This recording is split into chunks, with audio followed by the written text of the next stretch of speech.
creepy? Are you a cyborg? Like, why did somebody one time like ninjutsu your brain and hypnotize you into thinking something horrible? Like, why do you need to reprogram anything? Most adults don't need to reprogram something. They just need to program it for the first time.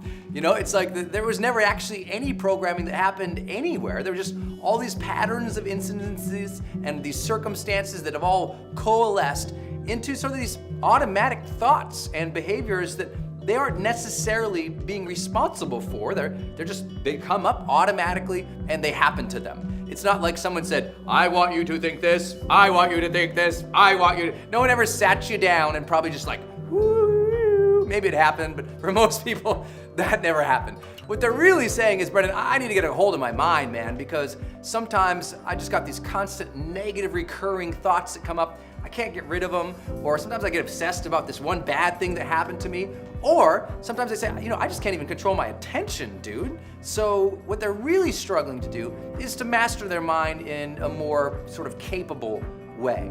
So let's talk about how your thoughts are generated.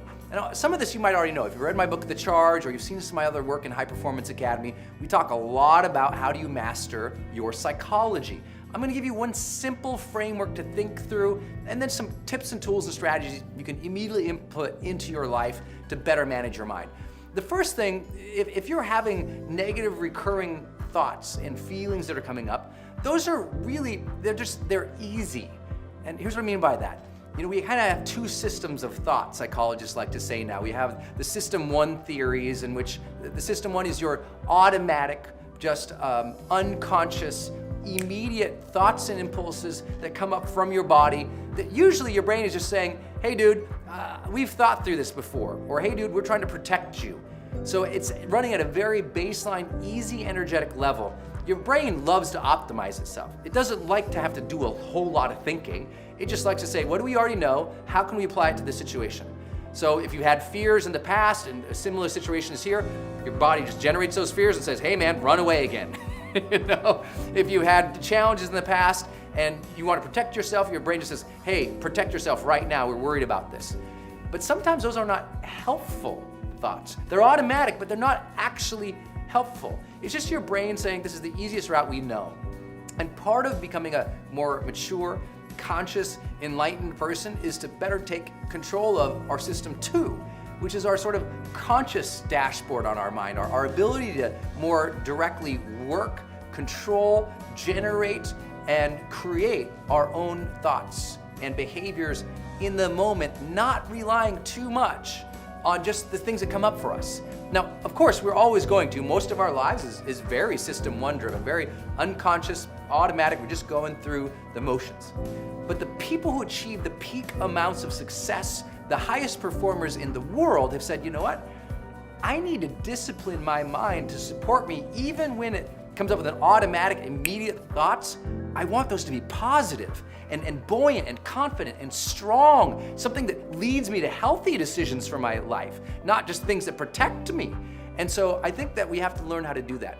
One of the simple ways to do that is this framework to understand how thoughts develop into strong and automatic thoughts in our lives.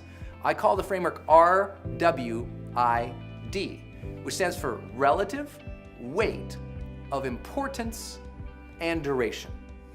People often who have negative recurring thoughts and feelings in their life, the reason those keep coming up all the time is because they at some point in their life or continually are giving those thoughts, the negative ones, more attention than necessarily any other thoughts. In other words, the relative weight that they give those thoughts is quite high. And they give a lot of importance to them. So those thoughts are very important to me right now.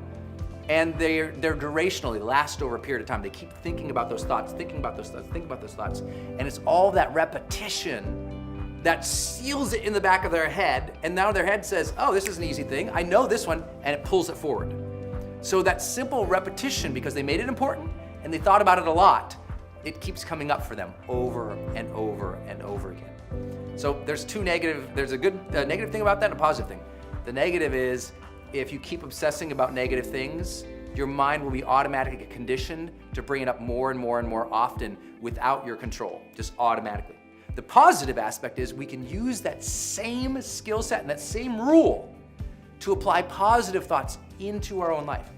We can give positive thinking, positive questions, positive approaches to life, a lot of importance in our life, and a lot of focus, and focus on them and give a lot of duration to them over a period of time, and they get sealed in the brain as well. And now the brain says, well, that's easy, automatically thinks about it. So for me personally, I've done this so much in my life that I automatically think about the best possible outcomes in almost everything I do. I used to think about the negative outcomes. I thought, that's not supporting me. So how did I do that? Well, leveraging RWID, it helped. And let me break it down for you a little bit about how you can do this, because the first thing you have to do in order to improve your mind is take total control of your attention. And notice, where are your thoughts right now? At a very continual basis, you have to think, where are my thoughts right now? Are they supporting me? Or are they automatically coming up negative and self-protective in ways that are not advancing my life? Just to be aware, to be conscious of what's going on in your body, in your sense of feeling and emotion, and the sense of the thoughts you're actually having. Just start paying attention. You know, for a lot of people, because they've never done this before and it's hard to remind them to do it, it's like simple. Here's what I want you to do. Just start paying attention to your thoughts anytime you're in line. Anytime you're in line from now on. If you're in line at Starbucks, just say, I'm in line at Starbucks. Brendan said, think about my thoughts. What are my thoughts saying right now? Just checking in. You're in line in traffic, waiting for the next car. Just sit and think, what are my thoughts right now? And just notice what you've been thinking about.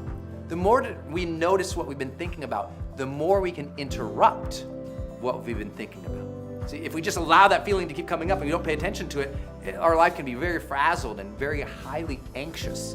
But once we say, what's my mind on right now? And we redirect it, that is where personal power comes from. First, awareness, right? And understanding and the consciousness to what's going on. But then the ability now to be self-directive, to choose what we want to focus on. So first we're attentive to it, and then redirect it. If it's negative, it's not supporting you, redirect it. How do you redirect it? First and foremost, you just say, what would be the opposite of this negative thing? Then you think about the positive thing, and you focus on that, and you repeat it to yourself. For many people, that might include closing their eyes, just visualizing a more positive outcome. Thinking about the more positive outcome, thinking about the more positive outcome, thinking about the more positive outcome, focusing on it with their eyes closed. And that visualization of a more positive outcome, of how things could turn out well, or how the situation could be better, or even just what are the next steps I should take. Visualizing that and assigning a high amount of importance and duration to it, meaning making that thing important to us by making it, how do you make something important? You give it a sensation. You feel that thing. You sense it. You sense what your next step would be. You sense how it would feel if the outcome would be better. How would it feel emotionally, psychologically, spiritually for that thing to be up? Allow it to have a lot of emotion to it. Pay attention to it. Your eyes closed, you see that thing, you feel it, you sense a different step, you know what you're gonna do, you pay attention to it, and you keep focusing on that, just over a period of minutes. Keep focusing and keep focusing and focusing. When your mind automatically wants to go back to the easy, which might be negative, you go, no. I'm not into easy right now. I'm into conditioning my mind. Focus, focus, focus, focus. Give attention, duration, and sensation to it. Attention, duration, sensation. Attention, duration, sensation. Visualization, visualization, visualization. It's repetition of that positive alternative to a negative impulse that comes up that gives us personal power. Let me say it again. It's that attention to that positive alternative over attention to repeating that negative impulse or thought that gives us personal power. It's not that we're gonna someday wake up in the perfect world in which we don't have negative thoughts. There's plenty of times I struggle too. I come up with this, I'm thinking about a new dream, a new goal. I'm gonna go interview some major celebrity, or we got a big time celebrity client, and I get a little nervous, and I can start thinking about all these negative things that could happen if I screw up. My mind immediately interrupts that now, because my mind goes, relative weight of importance and duration, Brendan.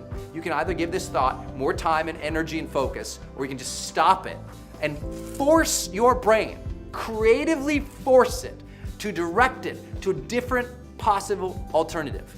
Force it, literally go, oh, I'm sensing this negative thing over here is coming up for me. I'm sensing it, stop. Okay, get to work, brain.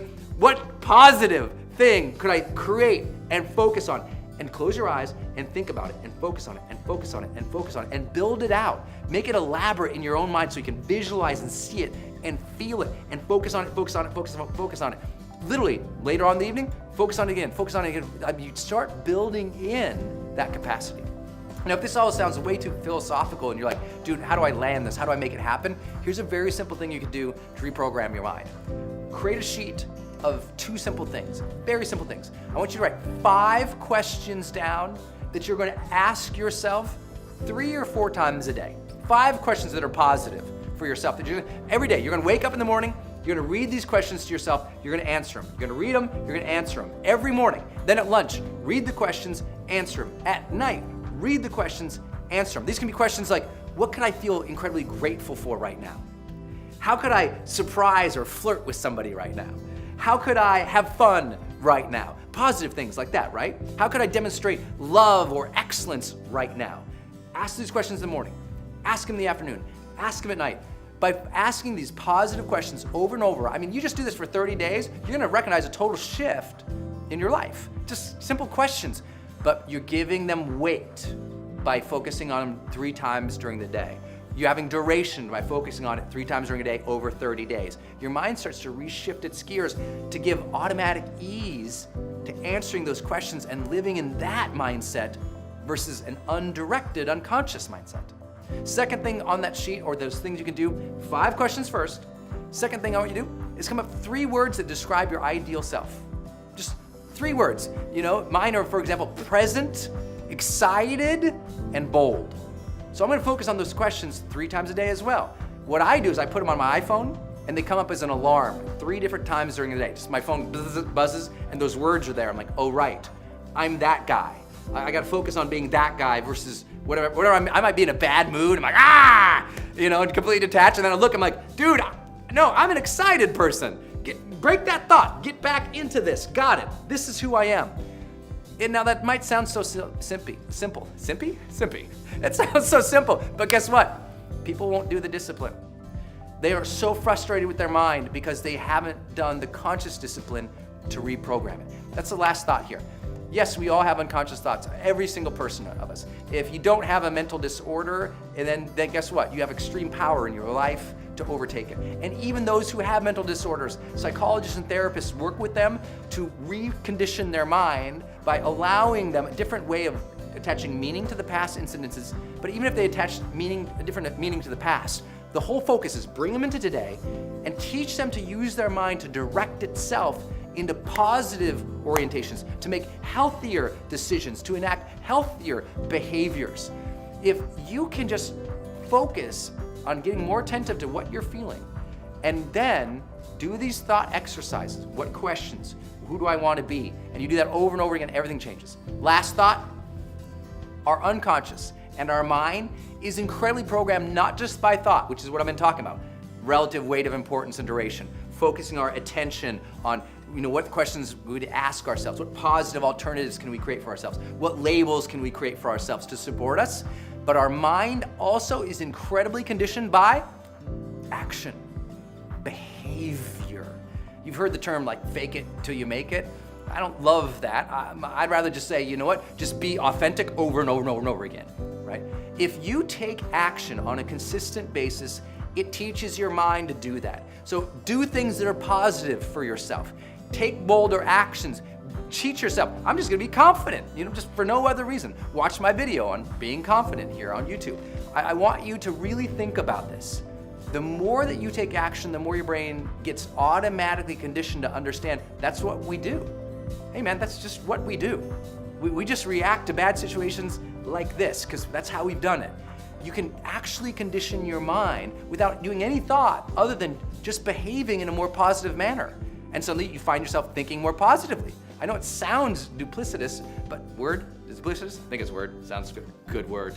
It's like a $10 word right there. That's a big word for a Montanan. But I really want you to think about that. Your actions condition your mind as much as your recurring thoughts condition your mind. So be a person of good, positive thinking.